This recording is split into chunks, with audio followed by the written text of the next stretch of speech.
Halo semua, oke, kenapa panggil Ultimate Budget Gaming PC? Sebab dengan harga murah begini bukan beli yang second hand, tapi semua parts pilih yang baru. Pas tu at least spek begini banyak juga game yang dapat kita main. Low setting 720p dan 1080p lah begitu. Build idea ini adalah update harga untuk build idea yang saya buat tahun lalu. Spek sama, cuma kali ini saya try cari komponen yang at least boleh bagi PC ini nampak cantik. Walaupun di dalam untuk build idea ni gaming performance tidaklah bilang power betul, tapi bolehlah main mana-mana game yang kita mau tu. Okey, macam biasa semua part saya pilih online sebab senang cari harga. Harga di kedai dan online tidak jauh beza juga tu. Okey, sini saya sudah compile dan pilih sedia semua komponen untuk build idea budget low spec gaming PC ni. Oke, untuk CPU saya pilih ini AMD Athlon 3000G, RM325. Harga begini nih kira mahal nih. Kalau kamu turun kedai, ada kedai yang jual RM200 lebih begitu sih, dalam RM269, RM289 begitu. Saya sendiri pernah nampak ada kedai di Keramunsing yang jual RM269. Cuma itulah, stok dia tidak banyak kan, jadi cepat habis.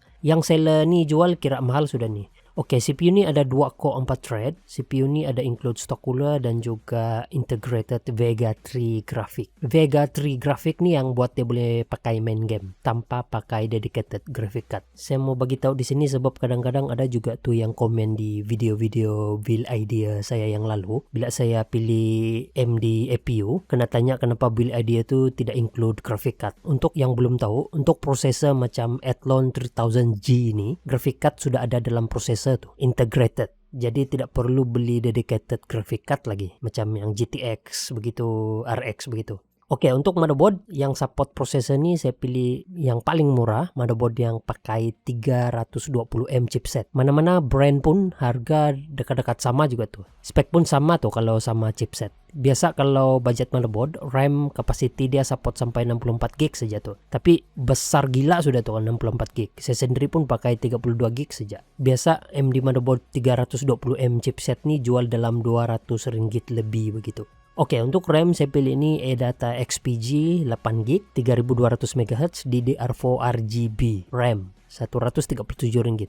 Pilih RGB supaya adalah lampu-lampu yang biasa semua orang mau tuh kan. DDR4 RAM sekarang murah sudah, jadi senang cari RAM murah yang ada RGB. Oke, untuk storage, oleh sebab motherboard yang saya pilih tadi tuh dia support M.2, jadi saya pilih ini Gigabyte 256GB M.2 SSD RM119. 256GB cukup sudah tuh untuk permulaan. Banyak juga game yang boleh kita install tuh. Oke, yang terakhir untuk supaya dapat kasih murah lagi, saya pilih casing yang bundle sedia dengan kipas dan power supply. Saya pilih ini First Player A7 ATX Gaming Casing, ada include 4 RGB fan dan bundle dengan 500 watt power supply RM189. Tidak juga lah bilang murah sangat, tapi ini yang paling murah yang saya jumpa lah. Yang casing dia cantik, lepas tu ada bundle dengan power supply RM189, jadi jimat lah kita punya belanja sikit. Lepas tu nampak cantik lagi. Walaupun spek PC tadi tidaklah berapa sangat, yang penting cantik kan. Oke, kalau kita tengok jumlah keseluruhan di sini, semuanya dalam RM973, bawa RM1.000. Ini belum termasuk shipping. Tapi kalau rajin turun kedai cari sendiri, ada kemungkinan boleh dapat lagi yang lebih murah tuh. Sebab kalau kita beli di kedai komputer yang berdekatan dengan kita, tidak perlulah kita spend additional cost macam shipping begitu. Lepas tu kita boleh bargain price lagi kan. Oke, saya rasa itu saja. Saya harap build idea ini dapat membantu siapa-siapa yang mau rancang buat gaming PC dengan budget RM1.000 begitu. Mungkin ada yang baru juga start mau buat gaming PC kan begitu, tapi budget terhad, jadi bolehlah ambil build idea ini sebagai guideline lah. Oke, kalau ada apa-apa soalan tentang build idea ini boleh tanya dan komen di bawah. Alright, kalau kamu baru di sini dan senang dengan channel ini, jangan lupa subscribe. Jumpa lagi, bye.